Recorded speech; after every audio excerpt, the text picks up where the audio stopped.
Como todos los días estamos junto a micasino.com, que te ofrece los mejores slots para que te diviertas y multipliques tu dinero en tu tiempo libre. Ya lo sabes, con el código clave duplicarás tu primer depósito y tus posibilidades de jugar. Pásalo bien mientras juegas, ganas y sobre todo cobras en micasino.com.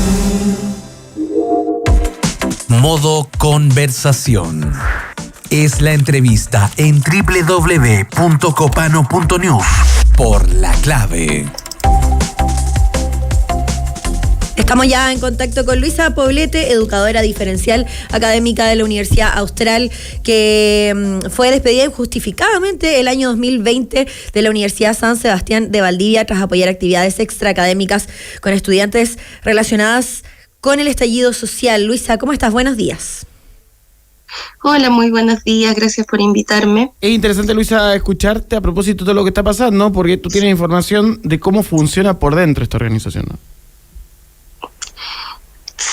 Sí, bueno, la verdad es que yo salí el año 2020, post estallido social de la universidad, en el contexto del estallido social, y efectivamente yo era funcionaria y no hacía actividades extra con los estudiantes, sino que dentro de mis funciones estaba el apoyo a los estudiantes y solo por escucharlos y por apoyar algunas opiniones que ellos tenían, en el contexto de estallido social, fui desvinculada.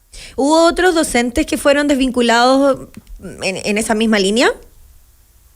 Muchísimos. O sea, el día que a mí me despidieron salimos 21 personas y antes habían desvinculado a 4 docentes de la carrera de psicología por las mismas razones. A todos nos echaron por razones políticas. ¿Y cuál era la justificación? Y yo lo pude comprobar. Dale más. ¿Perdón?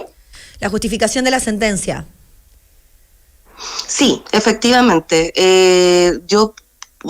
Todo el grupo puso una demanda por tutela laboral y efectivamente el año 2022 la gané, porque efectivamente se pudo demostrar que la universidad a mí me desvinculó exclusivamente por razones políticas. Luisa, y en ese sentido, ¿cómo era la interna de la universidad? Porque en este momento estamos todos medio impactados y muchos indignados por el sueldo que recibía Marcela Cubillos como profesora, sin siquiera tener un cargo de decanato, de vicerrectoría. El resto de los académicos, ¿cómo ganabas? ¿Cómo era el trato también con Luis Cordero, que entiendo que ahí era quien estaba a cargo de las contrataciones personalmente? ¿Y cómo funcionaba la interna de la Universidad de San Sebastián? Claramente la Universidad de San Sebastián es una universidad de derecha, ¿ya? En el momento en que yo entré el año 2015, no era como evidente, no era declarado, pero era evidente que la universidad era de derecha. Y tú podías estar bien mientras no hablaras de política, podías estar bien. Efectivamente, los que sí hablaban de política derecha estaban mucho mejor. Todos los cargos directivos estaban efectivamente en manos de gente que tenía una postura evidentemente de derecha. Pero claramente en el momento del estallido social era el momento en que todo, como que se develó de dónde éramos cada quien, ¿no? Se develó también las situaciones personales de los estudiantes, por lo tanto ya no había ninguna manera de que esto se pudiera esconder, a pesar de que efectivamente en ese tiempo había gente que a mí me susurraba que era de izquierda, pero que tenía mucho miedo de decir que era de izquierda, porque claramente ser de izquierda era efectivamente que te iban a echar.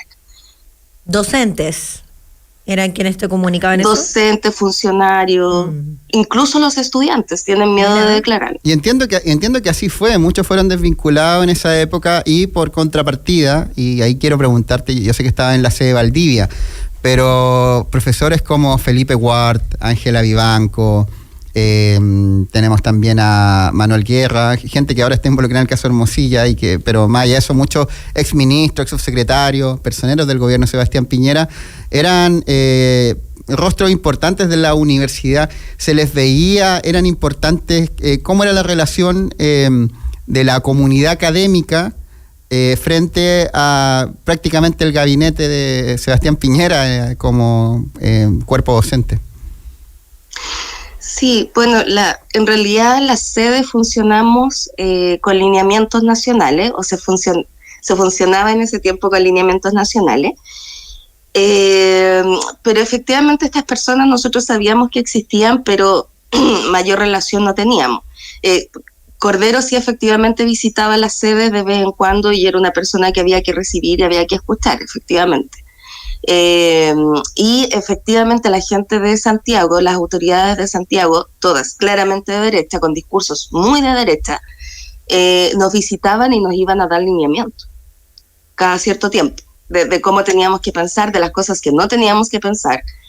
Por ejemplo, los discursos antiaborto, discursos, no sé, incluso anticonstructivismo, que en educación sabemos que es una teoría básica, pero por ser una teoría rusa estaba vetada en la universidad. ¿Y eso en qué contexto era la citación para hablar de ese tipo de temas? ¿Cómo se generaba? ¿Reuniones eran? Claustros. Ya, perfecto. Claustro académico. Por cierto, Luis Cordero, para que no se confundan, era el presidente de la Junta Directiva de la Universidad de San Sebastián, falleció a los 72 años, y Luis Cordero Barrera, para que no se confunda con otro Luis Cordero, que es ministro de Justicia. Yo, conversando con académicos y académicas de la universidad que ya no trabajan ahí, me contaban que todos los sueldos y contrataciones pasaban por él personalmente y que no había una banda de sueldos. Prácticamente le decía, ya tú eras ministro de Piñera, ya tú vas a hacer esto y vas a ganar esto, prácticamente poniendo a dedo. Y está bien, es una institución privada, yo no estoy diciendo que tenga que regularse, no le puedo decir a ninguna empresa privada cómo regular sus contrataciones o los honorarios que pagan, pero en este caso era una institución educativa que recibía aportes del Estado por el crédito Conaval del Estado. Creo que más de un 40% del financiamiento de la universidad venía por ahí. Entonces, ¿supiste tú en algún momento de la figura, te tocó conversar con él, de Luis Cordero Barrera, y si efectivamente era así el trato y contrato que había con estas figuras políticas de derecha que están en la universidad? No, la verdad es que la posición en la que yo tenía, o sea, sí tuve contacto con él por una situación X, una crisis que hubo en la unidad donde yo trabajaba, y efectivamente él tenía una forma de ser que era muy patrón de fondo, ¿no? Efectivamente él llegaba, era el jefe, uno le respondía, si le caías bien, efectivamente seguías adelante, si no, no. Tuve la suerte de que en ese minuto la propuesta que llevamos como equipo le cayó muy bien, pero nosotros no teníamos acceso, ningún tipo de acceso a saber cuánto ganaban los otros, no. Luisa, una consulta, a propósito, bueno, tú dejaste la universidad el 2020 desvinculada, pero me imagino que, como muchas veces pasa cuando uno trabajó en alguna parte, que después como con las antenas paradas y por lo tanto de alguna manera va viendo y se sigue enterando y tiene una opinión respecto a lo que pasa en los tiempos siguientes. Y te pregunto por dos hechos. Uno, por la activa participación que tuvo la Universidad de San Sebastián en el tiempo de la primera convención constitucional, en términos de hacer muchas actividades extraprogramáticas poniendo una posición muy clara. Y lo siguiente es esto, digamos, esto que se sabe, donde el sueldo de Marcela Cubillo acapara toda la atención. Esas dos situaciones, cuando tú las fuiste mirando, incluso ahora lo del sueldo de Cubillo y todo el resto de los personajes, sinceramente, ¿igual te sorprende o en realidad más o menos ya con la experiencia que traía te parecía que era como evidente? No, para nada. No me sorprende para nada. Efectivamente, y de hecho nosotros seguimos en contacto a través del grupo WhatsApp con los colegas desvinculados y lo vamos comentando, pero y efectivamente lo único que hace es ratificar lo que nosotros sentimos en el momento, que efectivamente es una universidad de adoctrinamiento de derecha.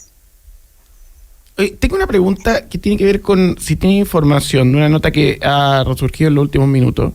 En redes sociales estábamos viendo que está en trending topic de interferencia, que se hizo en el año 2018 de una escuela de liderazgo.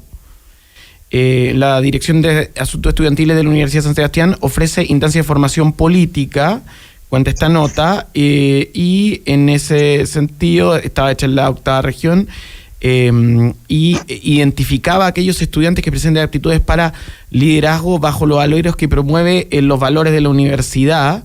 Y estaba vinculado a una institución llamada Res Pública, que en 2015 organizó, junto a la Pontificia Universidad Católica y la Fundación Jaime Guzmán, un seminario por la vida por la oposición al aborto. ¿Tienes información de esto? ¿Te llegó esto en relación a la crisis, a la sede del sur? Lo que pasa es que la Escuela de Liderazgo de la Dirección de Asuntos Estudiantiles era claramente tenía este foco en captar estudiantes, y claramente había preferencia por los estudiantes que tenían ideas de derecha, y había también una formación para tener ideas de derecha. No, nadie les decía, hoy chicos, vengan a participar en este taller de derecha, pero las temáticas que se tocaban efectivamente tienen que ver con eso. La DAE, de hecho, era un vehículo potente de adoctrinamiento de estudiantes. Y yo hablo de adoctrinamiento porque no es formación, es adoctrinamiento. Sí, entiendo que incluso hay un reporte por ahí de que Evópoli estaba ligado a esto y le hacían firmar para quedar como militantes de la tienda política. Así que vamos a seguir monitoreando esto porque seguro va a ser noticia. Hay un oficio de la Superintendencia de Educación para dar cuenta de el trabajo que hacía Marcela Cuyos, que ganaba 17 millones. Me imagino, Luisa, que el resto de profesores no estaba ni cerca de esa remuneración, ¿no? No, muy lejos. Te agradezco mucho, Luis, el contacto. Muchas gracias por ayudarnos a entender un poco esta situación de la Universidad de San Sebastián. Una universidad claramente asociada a la derecha, particularmente a la UDI, que creo que ahí tiene su corazón político. Y nada, muchas gracias por contactarte con Copano.news en La Clave. Muchas gracias. Oye, chao, Luisa, que estés bien. Esta gente de la Hermosía Eléctrica me manda un DM y me dice, atento ahora en unos minutos. Miremos. Darío. En Instagram. ¿Querías decir algo en los ¿Puedo pasar cualquier cosa? ¿Querías decir algo o despedirte nada más? No, ya hay que despedirse. Dejemos el tema de cómo se va pudriendo el sistema político y cómo finalmente hay empate en todas partes. Sí, porque es para extenderse. Es triste. Que es la lógica de utilizar la política directo o indirectamente como un botín. Y eso es... Cuídate mucho, Darío. Te seguimos como siempre en 32 Gracias. minutos, en Provócame y en lo que queda de la Cosa Nostra. Es lo que hay. Chao, que estén bien. micasino.com